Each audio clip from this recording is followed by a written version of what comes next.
No, I'm really serious. I think that's a good idea. Just talking? Well, what's the show about? It's about nothing. No story? No, forget the story. You gotta have a story. Who says you gotta have a story? Some men aren't looking for anything logical, like money. Some men just want to watch the world burn. Instead, only try to realize the truth. There is no spoon. There is no spoon. I'll tell you what it's worth. Not a damn thing. It's a waste of time.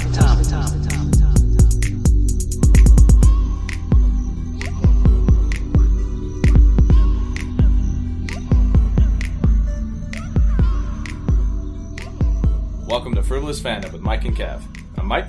I'm Kev. Let's get into some nerd stuff. So this week we're going to bring it back to a little bit of a movie conversation, movie focus. Cinematic flavor. The past week, first week since graduating, I took the week off and just went to the movies like 18 times. Yep.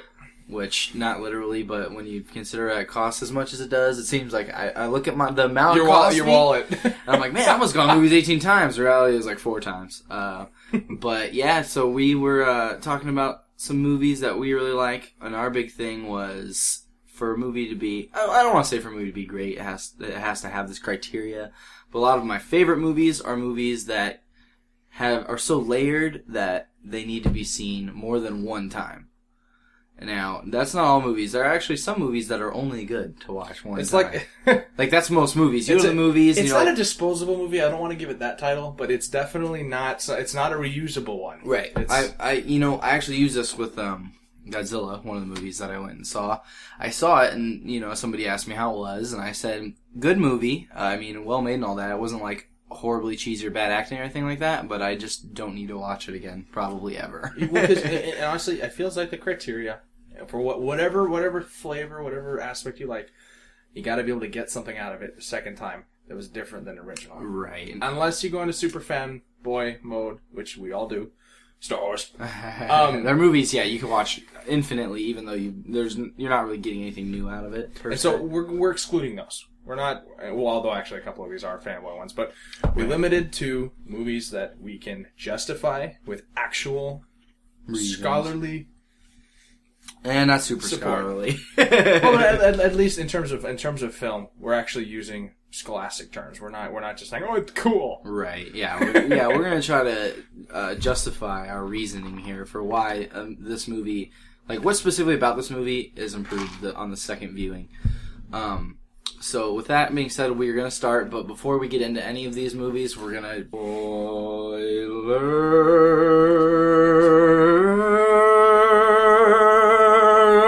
Spoilers! Dun, dun, dun, dun. Okay, so that's like the big THX thing that used to come up at your movies. That was the spoiler. Minus the stupid robot. Yeah, that wasn't original. That was something that was the Jar Jar Binks era. The Jar Jar Binks of movie cinematic intros.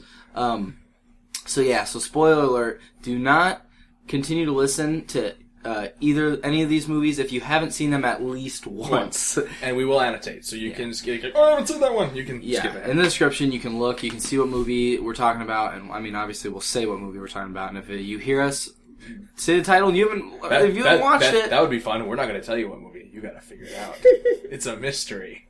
So in this movie, at the very end, here's what happened. So if you hear it and you haven't seen it, just skip it and then go watch it and then come back. So the very first movie we're going to talk about, because we feel it sort of sets the tone a little bit for what we're looking for. This one even dips into watching 2 or 3 times. Yeah, you could watch this one several times. And you know what? We could just say Christopher Nolan movies in general, but we're going to talk about 2 specifically. The first of which is the movie Memento, one of his earlier movies. AKA Inception minus the budget. Yeah, AKA... I think it's better than Inception, honestly. I agree. I think the plot holds up a little bit. Makes more sense than Inception. Well, in a way. It's feasible. Yeah. It's not feasible, but it's feasible. It's not feasible, but yeah, it's fun to think that it's feasible. Well, the shortcomings are anatomical, like the actual... Well, hey, we said spoilers. So the guy's got amnesia. Right. and if you see... I don't think that's a spoiler. No, just go YouTube the trailer if you haven't seen it, but you already skipped this part if you haven't seen it. But. Yeah. Well, and so, him writing stuff on his arms, and the problem is real anterograde, short-term amnesia, your little hints are just going to confuse the hell out of you. You're going to be like, what? Like, That's true. Yeah, that's one thing. Like he, Plus, people like that don't escape receiving full-time disability care. right. But that's enough with Mike's. Well, yeah, it was weird because I mean, how would he can remember to trust his notes, but he doesn't remember writing the notes. It's like, wouldn't you forget that you decided you should trust the notes? Who knows? I don't know. I don't know how psychologically valid it is, but it's a really good time. You know, the first time you watch this movie, because it is truly reversed and not the kind of pseudo movie in reverse like Tarantino does.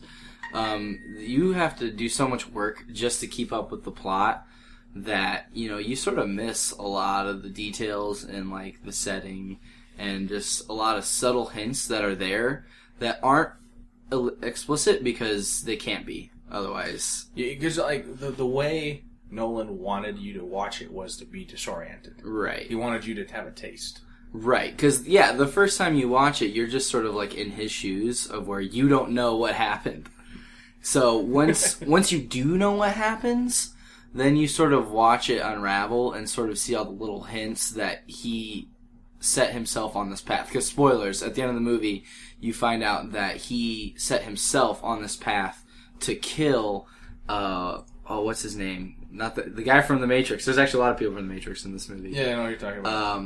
Teddy. Yep. Yeah, he set him because Teddy was the guy who he sets himself up like he's helping him. But he's not. But the truth is that he is manipulating him to basically be an assassin.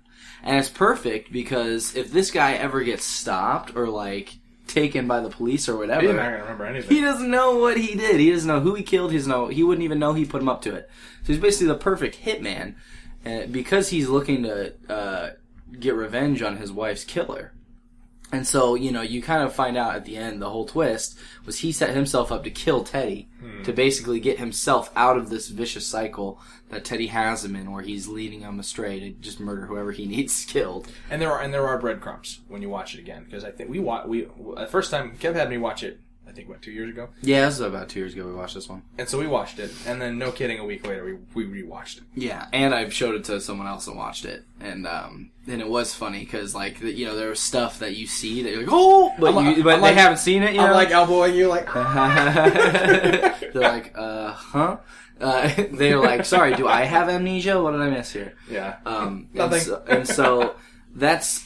You know, that's one of those movies that is great because of the subtle details. Because I mean, the plot was just okay. I mean, it was interesting enough, but it's more of like the journey. Experience. Yeah, it's an experience because it's so disorienting, and it does a good job of making you feel like you have amnesia, which is, you know, a lot of what Chris Nolan's movies are about is just taking a psychological disorder and kind of running with it. Running with that, yeah. And so, Insomnia is another one where. The movie it's never dark in the movie. Well, actually, I think it took place in Alaska, so that had something to do with it. But it's never dark. Like, even when he has all the lights off in his room because he can't sleep, it just seems light. And I kind of like that. It's like, you know, you might feel that way if you couldn't sleep. You're just like, I can't get in the mood, so to speak. There's no rest. You know, and so another sort of psychological disorder he looks at is obsession. And that is going to segue... Yeah, obsessive compulsive. That's going to segue us to the next movie, which is The Prestige, which is a great movie. I actually hadn't watched it twice until recently. I watched it for the second time. And just watching it, like, the whole thing fits together so well. And I feel like, you know, if you on Rotten Tomatoes, the audience meter is way higher than the critics meter. Yeah. And that's because most critics, I think... just watch a movie once. I mean, unless they, like, loved it or something, they write their review after one viewing. And I think that money okay, my little soapbox. Critics make their money being jerks. Yeah, that's true. Let's be honest. They make headlines by being like, so, yeah, this movie sucked. And like, Star Wars Episode 4: A New Hope sucked. No. So yeah, I guess that's a good point. It's how they make a name for themselves, and that's how they become more Googleable. Cause That'd be a fun little topic. Like, look up reviews that are so counter to what they should be. Like someone who looks at like I Frankenstein and writes like a great review for it, like a sparkling review. That would clearly be a troll. That would have to be a satire. So yeah. So for those, you know, everyone who's seen The Prestige, obviously the main twist at the end is that Christian Bale's character was it Alf? It was Alfred, oddly enough. Ironically enough, Alfred is in the movie. Alfred is Batman as Alfred. Michael Caine is in the movie as Batman, basically, because he's the one that, like, pulls all these tricks off for these guys. And, like, what was he on? What do you call those guys? Oh, the ingeneurs or Ingenue. Well, let's see. Yeah, it's Michael Caine. Yeah, ingenieur. So he's basically Batman because he's the one that figures out how to pull these illusions off. Yeah, he's the technician. They're the performers. Right, and so yeah, Christian Bale is Alfred. Oddly enough, Batman becomes Alfred. That in and of itself is a hard movie to follow. No, I'm just kidding. So yeah, the big main twist at the end was that he had a twin brother, and that's how he was pulling off the teleporting man. Was that literally there were two people coming out of two different doors that looked identical, so it wasn't like a look-alike that would be easy to tell. Well, and the extent they go to, we've already said spoilers, right? To stay similar. Oh, really, yeah. And you look at the fingers. Right. You watch them. The rest of the movie, you're like, yeah, right, yeah, and it's one of those things where there's this duality to this character, and then the wife is like, some days you love me, some days you don't. Blah, blah, blah. And, as you watch this movie, you can literally tell in the scenes which brother is in that scene. Which is just awesome, in my opinion. And it's just something that was so subtle that you would never pick it up. And it really doesn't matter that if you pick it up or not. Like, the movie is going to make sense. It's going to be a good movie if you pick it up. Yeah. But it's just in there, just for the people that care enough to go back and rewatch this, to pick those things out about it. Well, then you also, like, another cool thing is you have to wonder, okay, which person is, well, and I guess genetically it doesn't matter. They're both since they're twins, they're both the same percentage of genetics in the daughter. Whose kid is it? Who is it? Because before, they were both sleeping with her. Right. One of them that gets awkward. Sleeping with her better than the other one, apparently. Yeah, apparently. Yeah, right. One was more skilled or invested. More invested, yeah, we'll say. And I said the other guy was Scarlett Johansson. Yeah. Yeah. So who knows about the skill aspect? But and in the we'll just call him the Bad Brothers' defense, who wouldn't fall in love with Scarlett Johansson? He's like Captain America. Yeah. Well. Steven Rogers. Yeah, we'll see about that in the sequel. No spoilers. What do you mean you haven't seen Captain America 2 yet? It's been out a month, bro. Right. Yeah. So and then. The one other thing I picked up on that is I liked how the very first illusion they talk about was the bird in the cage, where you kill the bird and you literally just pull out another dove. And then I like how that sort of what's the word, like mirrored. It alludes. It alludes, to then Hugh Jackman's character. His teleporting man is literally, he does teleport himself. Dude, but it's a clone of biggest himself. mind screw. Is he the one who gets teleported and dies? Right. Yeah, right. Who, what, where, which one? Because, that's the thing, and he doesn't know. Yeah, he doesn't know if he's a clone if he's a clone or if he's going to die. Yeah, right. Because, whoever's stuck in the thing shoots. Right. It's like, no, wait. Right, and then, if you take that a step farther, there's, right when his girlfriend, at the beginning of the movie, his girlfriend dies because Christian Bale ties the wrong knot. Because it was the one brother who didn't have the training or whatever. That's oh my goodness. There's so many good layers to this. One of the brothers didn't know, or like, he always says, I don't know which knot I tied. And he literally doesn't, because the one brother probably didn't tell him. That way they can maintain the lot. Like, it's smart, because he goes, look, you're going to tell him you don't know which knot you tied. And you don't know, because I'm not going to tell you which knot I tied. Like, I'm inferring here a little bit, but that's kind of... Oh, no, that's the only way it could... And one would have the training and one... And that way, it's also like a little bit... I don't want to say you're not guilty, but he's like, okay, well, I guess I didn't tie the knot, and I don't know which knot I tied, so I'm not lying when I say... It's the firing squad thing. Yeah. And then his girlfriend dies, and then Hugh Jackman's character, because he becomes so obsessed with this whole thing, he's got to know... He just becomes obsessed with Christian Bale's character. He's like, I gotta beat him. I gotta know how he does his tricks. I gotta do my better tricks. Well, it evolves, because he goes, I gotta be superior. And he is for a while, and he's smug, and then... Right. And then the disappearing man. Yeah, the transported man. And suddenly, it shifts. It's not about him, per se. That trick. Yeah. I have to beat that trick. Right. It narrows. Right. It gets smaller. And there's one scene, like, where he's kind of trying to drown himself. And he, like, obviously you can't drown yourself. You'll naturally breathe. But, like, he's trying to feel what it felt like as for his girlfriend to drown. And then at the end of the movie, he asks, not Al, I keep wanting to call him Alfred, Michael Caine's character, he's like, what is drowning like? And like to be kind to him, Michael Caine's like, oh, it's like going home. Or I forget what he said. He gave him some nice answer, and then he finds out, no, drowning is agony. Well, the agony is self-induced because your body immediately flips out. Right. You're like, no oxygen, holy crap, blah, and that's on. I mean, it's mammals.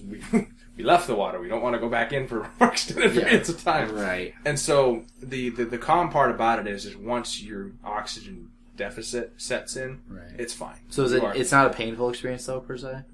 It's inherently painful initially because you are flipping out. You're freaking out. But that's the thing, like, people who intentionally drown themselves for survival situations, which few and far between, I don't recommend.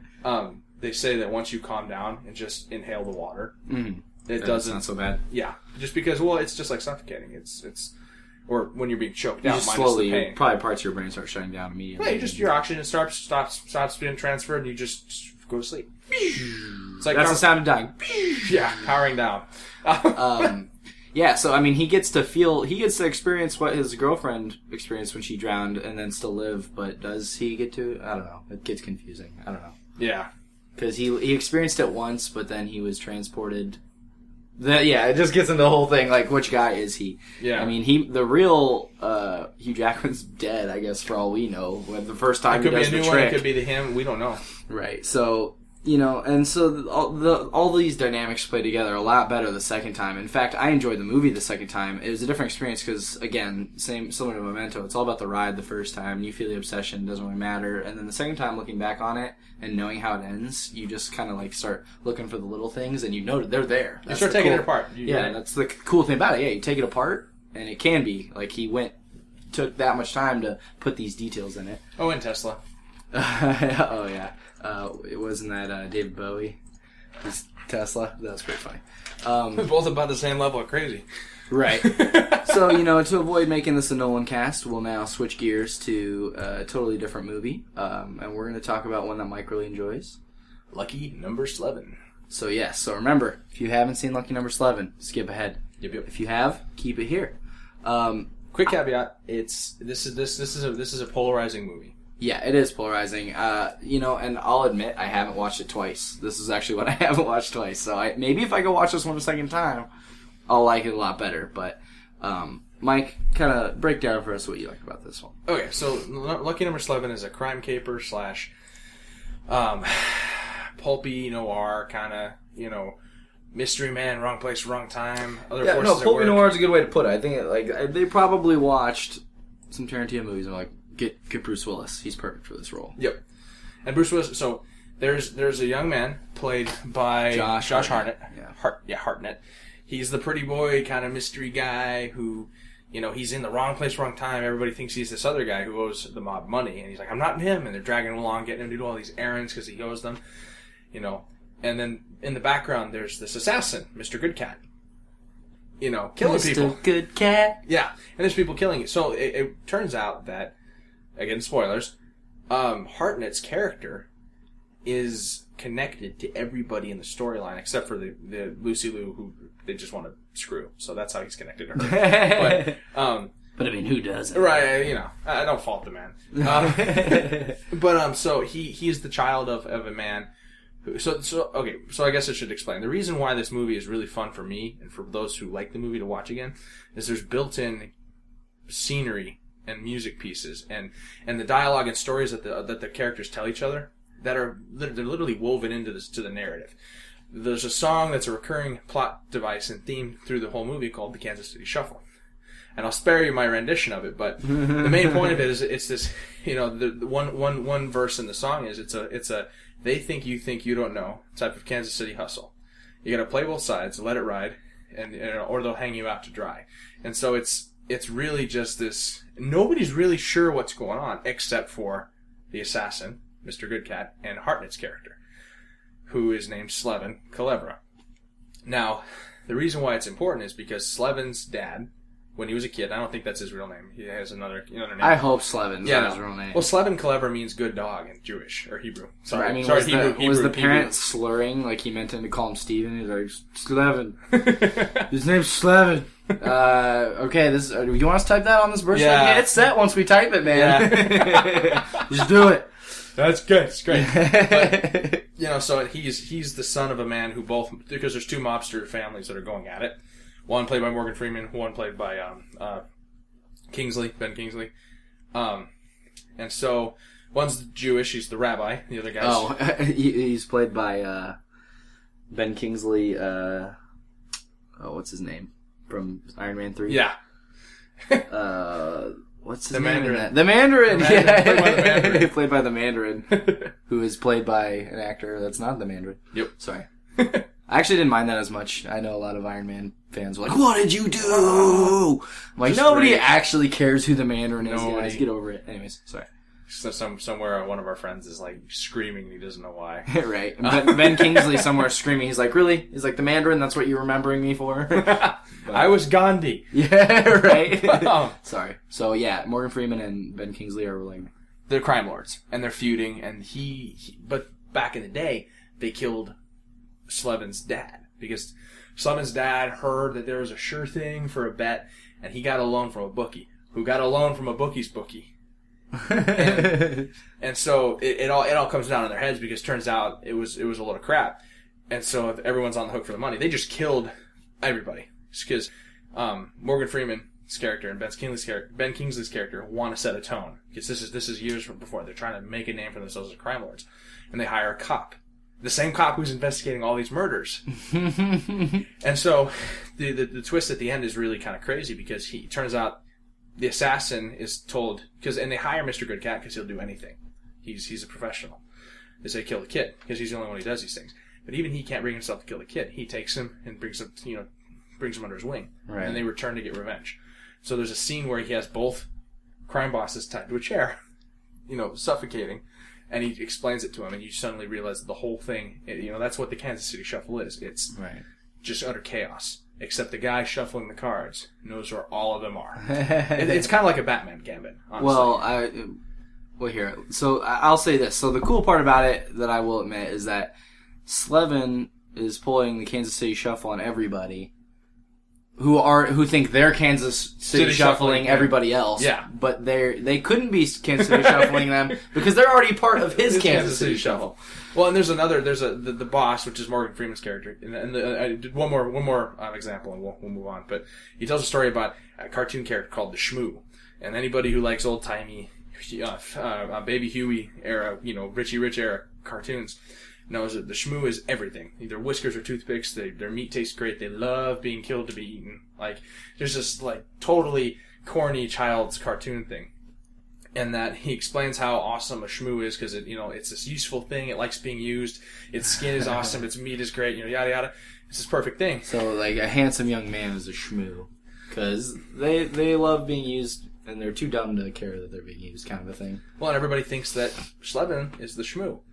He's useful. You're just gonna have you owe us whether or not you owe us. Even if you're not who say are, we're just gonna use you. It's perfect. You're the fall guy. They think he's the shmoo, and he's not. He's fiction, it's fiction, just like the shmoo is. And that's actually the moral of Morgan Freeman's thing. He's like, the shmoo is a metaphor for what everybody is chasing after and is futile. Which is hilarious, because he thinks he's getting that kind of use out of Slevin's character, even though he's not. Right. So it's just, and I didn't realize this until the third time I watched it. And I'm like, in front of the TV. So yeah. Morgan Freeman's a shmoo. No, so I won't go into this long, and spoilers if you're not caught up on Game of Thrones. Spoilers if you're not caught up on Game of Thrones. No, I'm just kidding. I had to get mine in there. Sorry if I just startled whoever's listening to this. But could you say that Littlefinger pulled a Kansas City Shuffle? Actually, Littlefinger pulled a Batman Gambit. Because Littlefinger, a Kansas City Shuffle is where you are actually controlling everything. Right. What makes a Batman Gambit... So he didn't have quite enough control to do a Kansas City Shuffle? It was a gamble. It really was a gamble. Right. See, sorry, and the other thing is a Kansas City Shuffle... that's the whole thing with Littlefinger, because, he tells Ned to his face, you shouldn't trust me. He just does that because he's like, I don't want to. Because what if Ned had listened to him? Oh, yeah. Then his whole plan didn't work. Well, Anyways. and that's the thing. So the difference between, and actually the term Kansas City Shuffle comes from a difference between, gambling is gambling. Mhm. You're conning. You're in control. You're cheating. Right. You are shuffling the cards to win. Right. Whereas Littlefinger, there's some dice rolling going on. For instance, had Rob not married What's-Her-Face, yeah. his whole plan goes to hell. Right. Pretty badly, too. Because now the Lannisters are done, and guess who's coming for him? Yeah, right. Oh, the North. Everyone else, yeah. The North. The North remembers. Anyways, back to the task So, at back hand. to the task at hand. I literally just thought of that in the moment. That's why I had to bring it up. No worries. So the next one is a movie we have covered on the cast before, but we're going to go back into it a little bit because Tarantino has to be on this list because, Nolan, most Tarantino movies, not for any one reason in particular, but are so great that you should watch them again. Well, because he's someone who I does watched everything. Yeah, I watched Django Unchained 3 times one week and wasn't necessarily bored of it. I was like, I could probably do without watching it again, but I was still having a great time when I watched it. It was funny. I stick my head out of the door one night and I'm like, "Is that Django?" Right. 2 of the times was because I had people want to watch it, and then one time I just was tired and not quite ready for bed. And Mike's like, "Really?" I'm like, "Dude, I love this movie. What do you want from me?" So we're talking this time about the movie Reservoir Dogs. Now, me and Mike kind of were talking about this. Reservoir Dogs. Yeah, well, Tim Roth for one. By the way, did you realize Tim Roth was in The Incredible Hulk? I totally didn't He put was that the together. Abomination before he was the Abomination. Yeah, right. Yeah, I before CGI took over. Yeah. But I just was flipping through channels that day, and I was like, wait, Tim Roth is in this movie?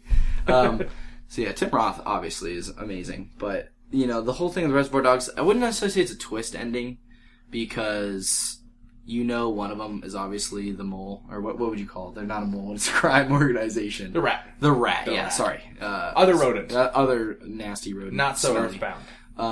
So yeah, one of them is the rat, and so then you find out that it is Mr. Orange, and most of the tension of the movie is Mr. White defending Mr. Orange's reputation to all the other guys. Well, because everything's going to hell, and all the criminals. What do they do? The criminals are a cowardly and superstitious lot, and sometimes logical. Who's probably the rat? The new guy. Yeah, right. I think Steve Buscemi's character. Well, it's Mr. not the Pink, mob boss's kid. We know that. Yeah, I think Mr. Pink says it right away, and then Mr. White he's like, no, it can't be. He's a good guy. He's cool, and he's good because he's cool, and I like him. Even though, what was it? I forget. And he tells cool stories. Yeah, I think cool stories was his reasoning Yeah, for trusting absolutely. Mr. Orange. Because cool stories. In fact, cool stories is a good reason why he would be the rat, because he's good at telling stories and lying.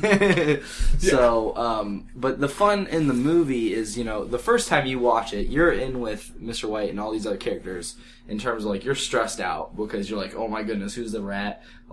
Everything is crazy, everything's going to hell, and then once people start dying like flies, you're like, who is even going to live to see the end of this movie? And then, short answer is barely anybody. yeah, hardly any. Steve Buscemi, who, that's the greatest ending ever, that Steve Buscemi gets away with the money. Can't think of a greater guy. The Weasley guy just slinks away with the cash. All right, no, fine. You're right. I can't think of anyone who deserves that more. After all he went through, and Billy Madison. No, I'm just kidding. With the lipstick? Yeah, with the lipstick. That's one of the best scenes ever. He just marks out crosses his name. it off the list and puts the lipstick on. God. Oh, I love that scene. But, the second time you watch Reservoir Dogs, it's entertaining for a different reason, because the stress is gone, because you're already unattached to most of these guys, because they're going to die anyways. And it's just fun, watching how stressed out they are, if that makes any sense. It's fun watching Mr. White, defend Mr. Orange. You're like, no, you're wrong. No, you're wrong. We're happy that you're wrong, but you're wrong. You're right. And it's just... hey, for once, the douchey son of the mobster is completely spot on. He's not full of it this time. Yeah, right. For once, he was the guy to be listened to. Yeah. I know he looks like a frat boy, but he's onto something right now. Right. Well, and also, could you ever get tired of the scene with Mr. Blonde? No. When he cuts off the guy's ear? And can you ever get tired of ooga shaka, ooga shaka, ooga, ooga, ooga shaka? So yeah, that's really it. It's just a fun movie to watch the second time and just totally it's a totally different experience the second time you watch it. Whereas, it's less... with most movies, it's usually relatively the same thing. Yeah. You know, once you've seen it, it's just so you've seen it, and like that movie, it totally has a different flavor the second time you watch it. And that's probably all that needs to be said about Reservoir Dogs. Because we did cover it pretty extensively already. Sea of Tarantino casts. Yeah, casts plural. So moving on, this is one I haven't seen, but we're gonna keep on the list because Mike is vouching for it, and I trust him. Mike, tell us about this movie. Tinker, Tailor, Soldier, Spy. Okay, say it non-British. Tinker, Tailor, Soldier, Spy. Okay. It is a British spy drama, spy melodrama. So, almost, and I know everybody thinks James Bond. No, James Bond is very American spy drama. So, yeah, he may be British, but Yeah. most of them I think have been made by Americans. So. they have been. Yeah. In fact, I don't even know if Ian Fleming would be down with any of them. But anyways, that's a whole. Well, other I was thing. gonna say all the ones that like kind of destroyed the series with Pierce Brosnan that made it to hokey. I'm pretty sure those ones were all American. So shame on us. Yeah, entirely. Shame on America, as much as I hate to say it. So, Tinker Tailor Soldier Spy, I'm not gonna lie, it's not super well liked by critics. Or no, sorry, it's not super well liked by audiences. my normal folk. Critics loved it. And I'm with the critics on this one, which you, if you've been paying attention, is pretty rare. It's a bit of a brain workout to get into this one. It's very slow and it's very long, but it's a very dry, deep kind of movie. So the premise and the there's no twist either. It's just a very cut and dry caper. It's an investigation. It's kind of like a crime drama. So the circus, which is the real. It's the agent. It's this universe's MI6 knockoff. It's the Secret Service. Is run by a guy named Control for years during the Cold War, or right after the World War II into the Cold War. He gets booted out because a couple of guys under him, of which he has code names: Tinker, Tailor, Soldier, Spy. Hence the name. Soldier is played by Gary Oldman, and I forget his actual character's name. We have it up right here. So Gary Oldman Plays Smiley. George Smiley. Yeah, and so. Who decided on that? Like, which family got together and was like, we all like to smile. We're a happy lot. We are the Smileys. We are the Smileys. Bane's family, apparently. Right. Well, actually, you know what? Sorry, he's not Soldier. He's Beggar Man. Beggar Man? Yeah. Hey, that's not in the title. Right. Okay, no, so of the four people that he's investigated are Tinker, Tailor, Soldier. Oh, okay, yeah. so he is the investigator. Beggar Man is investigating. Tinker is one suspect. Tailor, Soldier, and Spy. They're all, yeah. Okay. Yeah. Got it. And so basically, because one of them is a mole, so they kind Not of a rat, a mole. This time it's a mole. well for the Russians, Yeah. and they kind of usurp control the head guy's spot and kick him and his protege Gary out, or George out, because they've got this great source. It's Project Witchcraft. They've got this great source and they're getting gold, pure gold from the Russians. Right under their noses. They have a great source. And, of course, Control, and by extension, George, are like, bullshit. There's no way you're getting this stuff. And there's no way tell us what your source is. And they're like, we can't, it's off the books. And they're like, wait a minute, you went behind our backs to do this? They're like, yeah. And apparently Parliament, who's felt as if, the agency hasn't been doing what they should be, or doing as well as they should be, they're like, fine, old people out, new people on. Great. Well, one of their operatives, played by Tom Hardy, a skinny Tom Hardy, kind of calls in and says, A pre-Venom Tom "No, Hardy. this is post. This is post. Oh, it's post-Venom. Yeah, but he's normal sized. Well, I guess he never took Venom anyways. Nope. To most comic book Just fans' anesthesia. chagrin, yeah. But he calls in and says, "There's a mole," and so this kind of gets gets back to. And he talks. So is Gary Oldman's character running this investigation sort of Yes. privately? Like he Yeah. he wasn't tasked with this. No, he was. No, he was pulled, and they told him like, listen, we've been aware, and because that's the thing. Ricky Ta, the guy Hardy plays, sends it up the chain around the agency. He sends it straight to Parliament, saying, listen, there's a mole in the circus, and so they're like, oh crap. Well, who better to call than the guy who's not in the loop, forced into retirement? George calls him back and says, you need to find who the mole is. So they call the one guy they know is not the mole to find the Yeah. mole. Okay. And so he goes back and starts piecing it together, and it's it is slow, but you get to see the different characters and their own motivations and stuff, and it goes person by person, and it just cuts their lives in the sub, and everything about it is there's too much details for you to get the first time around. And there's Okay. musical cues. It's fantastic. And How long? Let's see. How long is the movie? Okay, it's over 2 hours. Yeah. So And there's no action really in this movie? Is it just... not really. Like Okay. there's 3 gunshots. Right. There's some blood. So if you're not down with guts and blood, then again, So what are they, like, By the way, ripping them to shreds then? Because if there's only 3 gunshots... Or, no, or is it, like, after the battle? Well, there's a guy in a bathtub with his intestines. Oh, leaking. yummy. So, yeah. So, I mean, well, then again, if you're listening to this, we warned you. So, Right, we already did a gore cast. I mean, these people are down with the gore, Oh, yeah. clearly. So it's just one of those things where it's slow because it's detailed, basically, is what it sounds it's like. very detailed. There's a lot of dialogue that you're just going to glaze over. Right. And I'm just saying, I've got ADD, essentially, but I was riveted, and I still missed a lot. And when I watched it again the second time, because it was on HBO, I caught a lot more, which added to the narrative. Okay. And I'm not going to spoil it for Kev, Yeah. but you find out who it is, and everything kind of wraps up nicely. Okay. So it's not like a mind blow, but it's just like, okay, now everything comes... Like, this slow burn was worth it kind of a thing, Yeah. I guess? Yeah, exactly. Right.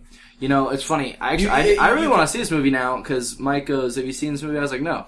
And then he goes, dude, Gary Oldman's in it. And I was like, oh, man, I need to watch that. He goes, and Tom Hardy's in it. I was like, I gotta watch this. Well, I'm looking down here. I don't know if he's a major character, but Benedict Cumberbatch. He is a main character. Yeah, dude, there's so many good actors in this movie. Yep. So I'm definitely we'll have to watch, or I don't know if we will have to watch it, but if I do get around to watching it, we'll talk about it for sure. For sure. I mean, this is my kind of a movie. It sounds like. Definitely. So, Tinker Tailor Soldier Spy, that about wraps that one up. So we'll move on. This is one that I think everybody's seen this one like 100 times, Yeah. unless they're like a baby or something right now. Yeah. But if you were born in the past 20 years, you've probably seen this movie. We're talking about Gladiator. Mm-hmm. Easily Russell Crowe's best movie.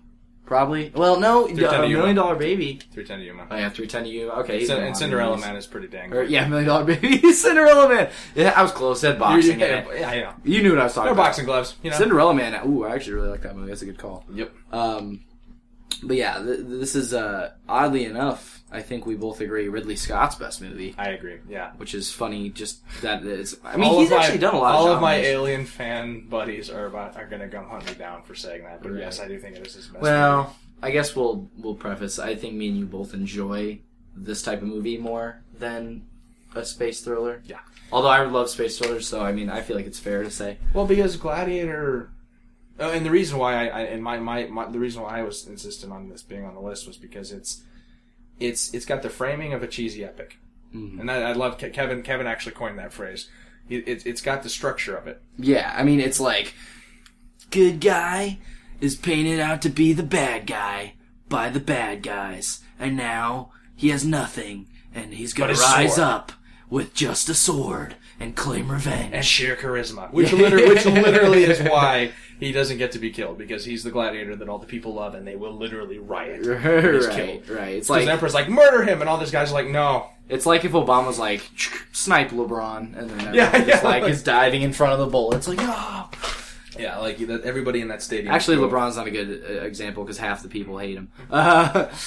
But not me. I have my LeBron app installed on my phone. Have you seen about this? I cried. Yeah. saw Anyways, go download the LeBron app today. I don't know if it's free. I hope it's free. If he's It better be charging money free. for that. If he's getting, well, he's getting paid for it, but it's for endorsements. What could the LeBron... I mean, I'm pretty sure... I guess there's, like, pictures of his private life, but it's like, you can see his stats from today's game, and I'm like, you can't just go to ESPN and, like, find that information.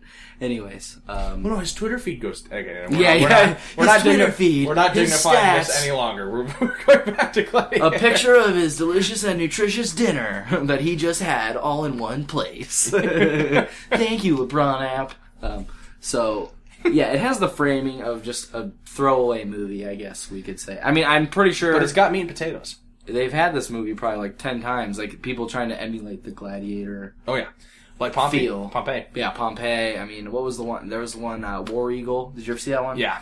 Although I didn't hate that movie, but I haven't watched it since theaters. I mean, that Yeah. shows you about that Well, movie. and that's the thing. So, like Russell Crowe, and like in the beginning scene, you have Marcus Aurelius, based off a real emperor, talking to Maximus, and it draws you into this like really warm conversation between two men. You know, they're talking about their families and the glow of the fire. It just feels awesome after this bloody battle. All is right in the world. He's like, yo, I need you to go back to Rome and fix stuff when I'm gone. I need you to turn it back into a republic. And Crow's character's like, I'm not the guy to do it. He's like, yeah, but see, the reason you are is because you're saying that. And it's just really cool, kind of like, you're great. And then the emperor dies, and his crappy son puts all these things in motion. And you really are, and then, So, like, Joffrey, pre-Joffrey. Well, I guess this is post-Joffrey books, but, I mean, before everyone... Well, this is what Joffrey would be like if Joffrey was a late bloomer. For psychosis. Right. This is like Joffrey if he wasn't a product of incest or something. Yeah. a little bit of time delay, just generic royal craziness. Right.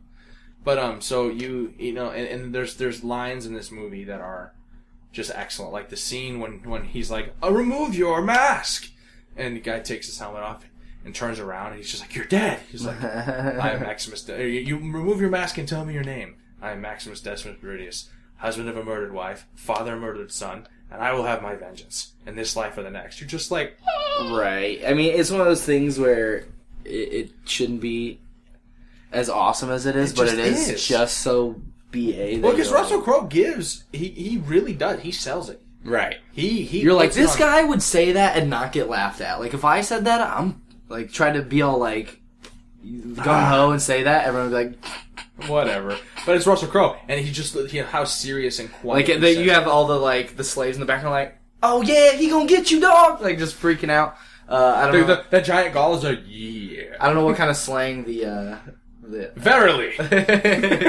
He will rise up against you! Post haste! I love how we always make Romans to be British, but that's a whole other... Hey, they're both empires. All empires are basically the same. They all like their tea and whatnot.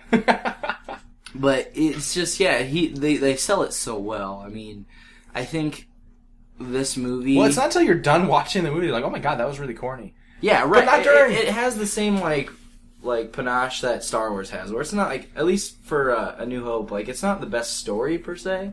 Like, it's not gonna like blow your mind when you sit back and think about it, but it's just so epic, for lack of a better term, and it fires on all cylinders, and it doesn't like miss any beats. No. It's the same way, like earnest. Things Darth Vader says. Darth Vader says if you didn't have James Earl Jones' voice, it would be stupid. But like when James Earl Jones says it, like, rocks you to your core, kind of a thing. It's genuine. It's just pure-hearted, and it is what it is. And I guess we're putting Gladiator on this list because it's one of the few just sort of shameless heroes. It was supposed to be a mindless action flick that's actually become a bit of a cult classic. Right. In spite of not its second. Well, it's been a cult classic with people who aren't in the cult classic cults. Right. It's just, like, right. People that don't gravitate towards that sort of thing for the feel of it, like. We'll watch it every couple of years. They're like, yo, you know what? Let's grab a beer and watch Gladiator. Like, oh, hell yeah. Or it's on TV, so it's 8 hours long with commercials. Yeah, we'll watch it. Yeah. Even though we have it on DVD on the shelf, we'll watch it on TV. No, I'm just kidding. Oh, yeah. Don't lie. That's how most of that happens. Yeah, I have watched The Dark Knight on TV when I could have just went and got it off the movie shelf and like put it in and skipped to the scene that I was watching. Anytime. It's just there. Right. It's just there. It's usually low when you're like doing other thing. You know what I mean? Like, you're just folding laundry. You're procrastinating or something. Yeah. You're just like, it's on TV. I better watch it. Hey, I didn't plan it. It's on, though. You know? So, that's about all I think that needs to be said on Gladiator. Because people listening to this have probably watched it many more than twice. Yeah. But it does. It holds up for a second viewing, and most movies can't say that. So this is another one here that I haven't seen, but Mike was insistent, and it has Christoph Waltz, so I'm just going to defend it blindly. Blindly. Because it's obviously good if it has him in it. So, Mike, tell us about this next movie. Okay, so this movie is called Carnage. It is Christoph Waltz. Sadly, doesn't have anything to do with symbiotes. Yeah. and no blood and guts, except for like one little scuffle. So, two kids are messing around in a playground, and one of them, They start getting a scuffle. One kid hits the other in the mouth with a stick. Literally, you watch this and you're like, okay, two kids are duking it out. Well, the parents, because this is New York, are both feisty. I take it. Well, they're like, there's this guy. They're both relatively wealthy, kind of pretentious, very stuffy liberal part of upstate New York, where it's like, oh, we need to deal with this because legally it's going to be a problem. Right. And so they go to meet together to be mature adults. Right. And they're clearly both. They're trying to put on this facade of being very agreeable and polite, and they're both very defensive about what's going on. And so, right, it was your son's fault. That was your son's fault. but Our son wouldn't do this. Well, our son wouldn't do this. Yeah, and so it's like it's like fencing, just little pokes, and then it very quickly escalates into a full scale. And it's not even couple versus couple. It quickly divides into men versus girls. And then a free for all. Really? Yeah. And so it's just brutal how it goes down. And, again, I can't ruin it because Kev hasn't seen it yet. We're going to watch it later. But it's the humor, especially Walt's. Oh my gosh. His one-liners. His sarcasm is beautiful. And so you're reeling from the cleverness and you went, oh, I just said that? And you're reeling from that. He got him. Yeah, he got him. And your mind is blown that you miss a couple of them. Mm-hmm. And so I've watched it twice now, and it's like, oh my gosh, I didn't catch that last time. Right. And it's just, it's probably a situation like, okay, I heard them say that, but I just didn't even it didn't sink. Right. It didn't. I was too busy freaking out about the other one. Right. And so it's I say this with no BS. It is as intense as Memento at times, and it is as gripping and edge of the seat pulling as a gun scene from Saving Private Ryan or from Black Hawk Down. Like, and there's nobody dying. Right. They're just talking. There's not even the stakes are just like. Yeah. The stakes are just that. What are the stakes even? Nothing. I mean, paying. But they don't get sued or something. Yeah, that's it. Yeah. And it becomes a pride thing. And this stuff only takes place in one room, one apartment, living room. Right. Maybe to the hallway. Right. It's like a very old school kind of like melodrama. Roman Polanski, good director, creepy guy. If you don't know why, don't bother Wikipediaing it. Just take my word on it. Yeah. But I do recommend it because Christoph Waltz did a wonderful job. Right. And then it has John C. Reilly. Yep. Who's not my favorite, but I mean, he's funny. He's brilliant in this one, honestly. Right. I could see. And Jodie Foster and Kate Winslet. So it's actually, it is an A-list class. Right. Or A-list cast. Right. I mean, but like you were telling me, there's not many actors in this movie. It's just like one scene mainly, right? Like one extended scene of these people in this room. It's one of those old school, like anybody who's had the horror of watching The Glass Menagerie doesn't ever leave the one living room. Right. And it's just like that. But it's done so well that you don't notice until the end. Like, it's an afterthought. Like, oh my gosh, they never left.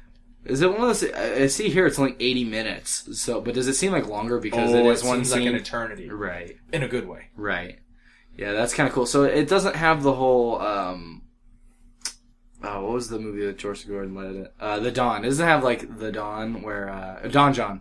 Sorry. It doesn't have the Don John thing where you're like it ends and you look and it was only I think that movie's only like 80 some odd minutes and you're like wait why did they rush so much? It's not one of those things. No, you go wait, really? Yeah, right. That was only 80 minutes. So see, that's a good sign when a movie. Well, I guess that it could be a bad sign if it feels longer than it is. But like when a movie is that jam packed, that it's that short, and you don't even mind, like you don't feel shortchanged, like that's probably a good sign for the movie. So, Carnage, I'm definitely interested in watching that one because of Christoph Waltz. I'd probably watch Tinker Tailor Soldier Spy before then, just because that movie sounds cool. Oh yeah, it's awesome. But definitely want to see that one. So we'll move on. This is actually the last movie we have on this list, and it kind of like epitomizes the list. I feel like for most people, probably the first thing you thought of. The first thing you do think of when you think of movies like this, and you know, this movie probably set the table for more of Nolan's flavor. To be honest, because I feel like once people saw this, it was so awesome. They wanted more like this. They embraced the mind screw because up until that point, I think this is actually pre-Shyamalan, right? It's probably around that. I don't know. Yeah, this one. This is before plot twists were cool. We're talking about Fight Club. Yeah, of course. Yeah. I don't think it predates Sixth Sense, though, does it? Let's see. 1999. It's around the same time. So I guess both of these movies. Yeah. Set the tone. You know, they're. And which person directed Fight Club? Fight Club? David Fincher. Okay. So we have who's actually had a lot of movies that people liked more recently. This is the guy that did Girl with the Dragon Tattoo, and I believe he did. Oh, he did The Graduate and Rebel Without a Cause. Yeah, he's done a lot of stuff. He did The Social Network. Oh my gosh! So Benjamin Button, but I wasn't super. Right, I believe he's done some TV stuff more recently. He did Seven. Oh, he did Seven. That movie's so good. Yeah, so this guy's made a lot of good movies. Okay. But you know, the whole thing with Fight Club is it's this. I equate this one kind of to The Prestige, or not The Prestige. Yeah, The Prestige. Sorry. where it has this twist ending, and everyone knows the twist of Fight Club is that Edward Norton is schizophrenic. Is schizophrenic the right term? Split personality disorder. Yeah.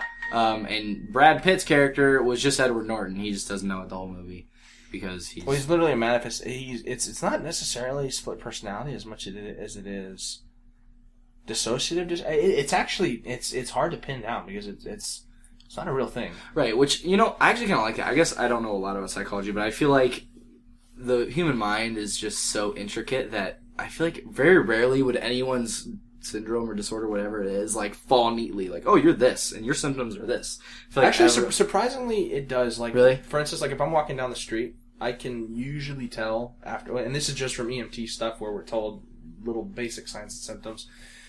I can kind of guess who's got a schizophrenic type of thing where it's voices or hallucinations versus who's got like OCD, like really bad OCD, or who's got split personality. Because split personality, you're not a different person. You just your clockwork stuff changes. So suddenly you're really irritable, and you. So more like was it more like it's Jekyll and Hyde? That's what bipolar. Does it kind of fall more in like with bipolar, where you're like really in this mood and you act like this person, or you're like really happy and you act like this person? Yeah, well, but it's not emotions. Like you can actually switch and be like, like I'm in a bad mood in both times, but one of me is very OCD. I want to have the apartment clean. The other me just doesn't care. Right. And so that pisses off the other me. Right. And so yeah. And the thing about Fight Club is once you know the plot twist, it changes everything. Yeah, it's okay. So so once you know the plot twist that both of these guys are just Edward Norton, you watch the movie and all the details and the clues were there, but there was just no way for you to know about them. So like for instance, what is Helen Bonham Carter's character? I forget what her name is now. This is gonna bug me. Marla. So like for instance, the whole thing with Marla is you realize every time Brad Pitt is in the scene, Edward Norton never actually talks to her. And so it totally clues into the fact that he was just embodying Tyler Durden. Like the whole time he thinks Tyler's just sort of, not C-blocking him because he's not trying to sleep with her, but he thinks like Brad Pitt's purposefully trying to keep them apart, like keep him separated from her. When it's just his own. When it's just him. Yeah, right. And, she says something like, you were two different people. Like, one minute we'd be having the best sex ever. And the next minute you wouldn't even want to talk to me. And he's like, wait, we never had sex. And then he did. It was just, you see Brad Pitt having sex with her. That's what the look on her face is like, what? Right. I beg to differ. Right. Yeah. By the way, we did. Yeah, I thought, so it wasn't good for you. It was great for me. How could you forget? So okay, is that infuriating or depressing? I don't know which one is it. And literally the best part about the twist is that when you think back to the scene where Brad Pitt and Edward Norton fight each other and like beat the pulp out of each other, it would look so stupid. It would look. It literally looks like Liar Liar when Jim Carrey's in the bathroom, like he's punched himself in the head and smashed his face in the toilet, and the guy goes, "What are you doing?" He's like, "What does it look like? I'm kicking my ass." Like that scene is literally the same thing, where Ed Norton's just like revving up and punching himself in the face the whole time, he's scuffing himself up and. But he's talking trash while he's But here's doing my question. Who's the crazy SOB who joined in? Right. Because then there's they're like a crowd like, yeah, fight. Yeah, that doesn't add up. That doesn't add up. Well, now I'm trying to think. Does him and Tyler ever talk in the same scene to the crowd? Probably not. I don't know. We have to go back. Yeah, now we have to watch it again. I don't remember. Yeah. I want to say he does because there's a crowd of people watching him fight. There's like 2 or 3 people watching, and they're like, all right, let's do this. But, I mean, after that first fight, it's either Tyler fighting or Edward Norton's character fighting. So I think they do separate that. Because you're right, it wouldn't make sense if both... What is Edward Norton's character now? Man. Oh, he's unnamed. Okay, so we'll just call him Tyler then. So when Edward Norton Tyler Durden's talking... Shoot, now I forgot where I was going with that. Oh yeah, it wouldn't make sense if like Edward Norton saw himself talking and then Tyler Durden talks, because then in reality to all the people around him it would be him talking in like 2 different voices or something. like talking to himself, like, "Hey Tyler, don't you agree?" "Yeah, Tyler, or yeah, I agree." Like that wouldn't hold up. So I think they do separate that to where whenever Brad Pitt is talking to the group, he doesn't. He's just sort of in the back, like listening. That one bartender with the neck brace, he's like, "What are you talking about, sir? You did everything you wanted." You're right. And oh yeah, that would hold up because at the end, then they all just recognize him as Tyler. They're like, "Yeah, you're Tyler. Like you did. You told me not to talk." His name was Robert Palmer. Oh my gosh, Robert Paulson. Paulson, yeah. There's this scene in Workaholics where. Oh, I remember that. Where what did they call her? I forget. The old lady at the office dies, and they didn't know her name, so he just makes them up on the spot. Adam does, and he goes, "Her name was Roberta Paulson," and then her name was Roberta Paulson. Because I started chanting it, and then I totally didn't get that joke until I watched Fight Club again, like later, and I was like, "Oh, Robert Paulson." There it is. Right, just quick side note. That's why a lot of people don't like Workaholics. Oh no. Because they make so many, well, that's not an 80s movies, but they make so many references to, like, old movies and stuff that they probably grew up watching that I don't think a lot of people get. And they're just like, that show's stupid. I always love that when people be like, I don't think it's fun. Like, I don't like that show. It's stupid. It's like, it's supposed to be stupid. Like, it's intentional. That's like watching Airplane and be like, that movie was just stupid. It was just unrealistic. Plane can't talk. Right. Yeah, gosh. Right. But here's the deal. And we're all guilty of this. You'll hear me and Kevin do this. But at least we acknowledge it.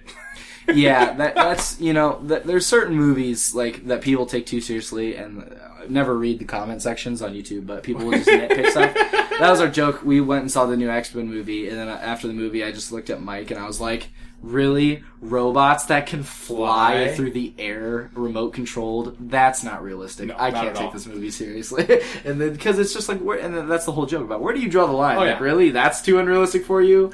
And I mean, and granted, we nitpick, but when I nitpick, and Kev can back me up, I'm nitpicking because you set your own rules as the story writer, author, or director. Right. If you break your own rules and you don't give us a darn good reason for it, it's Deus Ex Machina, a cardinal sin. Right. So in X-Men, the powers aren't crazy, but if your powers aren't defying, if your powers are not following the laws of physics defined in that universe, then we have an issue. Right.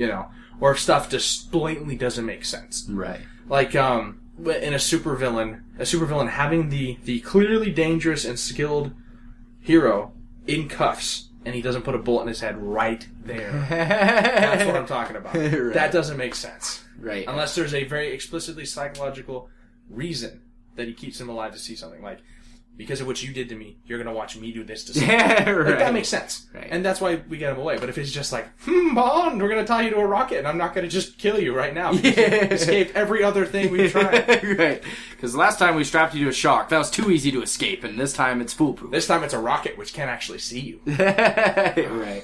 Yeah, so, I try to cut all movie slack. Like, no matter, like, my favorite thing is when people, like, when they pick, like, Batman couldn't do that in The Dark Knight. And I'm like, okay, it's a more realistic take.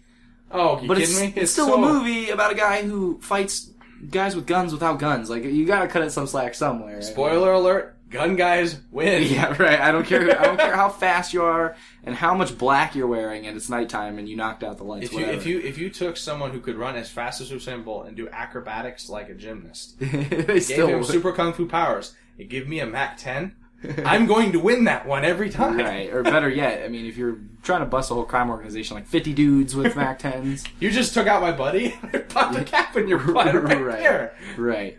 So the one headline you have in Batman Universe is crazy millionaire tries to fight drug organization and gets shot in the head. Right. Possible insanity. War Batman costume. And like running with that with Fight Club, I mean, could a guy with schizophrenia and whatnot and a multitude of psychological issues. He's got the appetizer sampler tray for mental disorders. Could he actually raise up a terrorist group that could crumble the entire U.S. economy? Probably not. Hey, Hitler did some crazy stuff. Yeah, true. Touche. But he probably couldn't. But we'll cut it that slack. But I do think that they go to that detail to where, like, when Tyler's in a scene, Edward Norton doesn't talk and just things like that. Yeah. And so it's kind of fun watching the movie again and being like, oh my goodness, he totally, like, you can see all the signs throughout the whole thing. Well, and you can kind of tell, like, for instance, and I'm stretching here, but if you look at Kanye does a lot of stuff. Wait, are we talking about Kanye West? I'm sorry, I'm kidding. Like, obviously, we're talking about... Wait, which Kanye? Which Kanye? I know like 7 of them. He can get away with stuff, and he can pull stuff off because he's a little nuts. Yeah, right. And it's that driven it's that driven, like, I don't care about... And that's the whole point about Tyler Durden. He doesn't care about what everybody else thinks. He's singular-minded. Right. Which means stuff actually starts to happen. Right. And so, fair enough. It's like... You'll cut them some slack sometimes if they're like they have like enough endearing qualities, or like you disagree with them like so much that you're like, okay, he's nuts, but whatever. But he's right. Yeah, right. Yeah, or he's right. What do you want? He's right. When you're right, you're right. Okay, and he's right. That is correct. That is correct. Sorry, that was me doing a Chris Farley impression just now. Mike really got to enjoy that one. So that about wraps it up. Rest in peace, Chris Farley. Oh my goodness, you just depressed me. I'm still not. It's never gonna be not gonna be too soon for Chris Farley. I mean, I know he's been dead like 15 years now, but or maybe even longer. I don't even know. He's been dead a while. Shrek. Well, he might be pushing 20 years now. Shrek came out. Shrek? Chris Farley's not Shrek. No, he was supposed to be Shrek. Oh, he was supposed to be Shrek. Oh, I didn't know that. Yeah, it's relatively recent that he died. Okay, well, let's not date ourselves, because I'm pretty sure Shrek's like 12 years old now or something It is. crazy like It that. is, Oh it my is. goodness. Oldness setting in. But it wasn't the turn of the century yet. Yeah, right. Oh my goodness. Yeah, and back then I'm sure computerized movies probably took a lot longer to make. I mean, now they just poop them out like clockwork. Well, that's why Toy Story was such a gamble. But anyways. But that's another podcast. So guys, let us know. That's all the movies we cooked up for this purpose. But I know we missed probably 50 million movies. So let us know what ones you guys like, what movies we missed, and what. And if we're wrong. Yeah, and if we're wrong. I mean, maybe Gladiator doesn't sit well a second time. But I'm sure there are a couple of Donnie Darko fans in the woodwork. Yeah. You bring up Donnie Darko, we'll ban you. No, I'm just kidding. We're open to any suggestions. We don't know everything clearly. I'm pretty sure that's pretty obvious to anybody who's listened. But let us know what you guys think. Follow Mike. You did Follow, subscribe, and thanks for listening. Yeah, thanks for listening, guys. We'll catch you next week. Step by step.